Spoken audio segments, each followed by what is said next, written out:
నా personal philosophy ఏంటంటే boxing రింగ్లోకి enter అయితే గట్టిగా గుద్దాలి, అంతేగాని జుట్టు పీకుతా చెంపగిల్లుతా అనే కైండ్ ఆఫ్ యాటిట్యూడ్ ఉండకూడదు.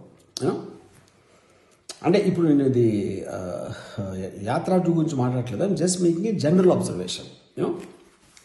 సో నేను నా ఇది దాంట్లో వ్యూహం కానీ శపథం కానీ దాంట్లో ఐ జస్ట్ వాంటెడ్ టు నిజాన్ని బట్టలిప్పేసి నేకెడ్గా చూపించడం అనేది నా basic intention and objective. Okay, so ఇప్పుడు నన్ను క్వశ్చన్ అడిగారు, ఈ సినిమా పొలిటికల్ సినిమా కదా, ఓకే ఇప్పుడు టీడీపీ వాళ్ళు జనసేన వాళ్ళు చూస్తారా అంటే నేను దానికి ఆన్సర్ ఇచ్చానంటే చాలా ఏళ్ల క్రితం లంబా థియేటర్ అని ఉండేది సికింద్రాబాద్లో. దాంట్లో సెక్స్ సీన్లో ఉన్న సినిమాలు వచ్చాయి.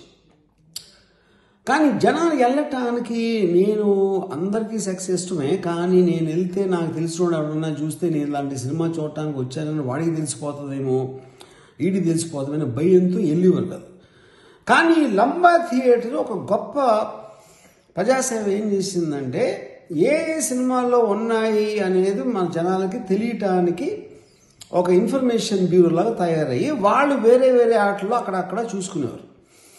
సో సిమిలర్గా నేను రోజు రేపు పొద్దున్న పాన్ చూసినట్టు టీడీపీ వాళ్ళు జనసేన వాళ్ళు వ్యూహం అనే సినిమాని ఎవ్వరికీ తెలియకుండా వాళ్ళ బాత్రూంలో చూసుకుంటారు అనేది నా ఉద్దేశం.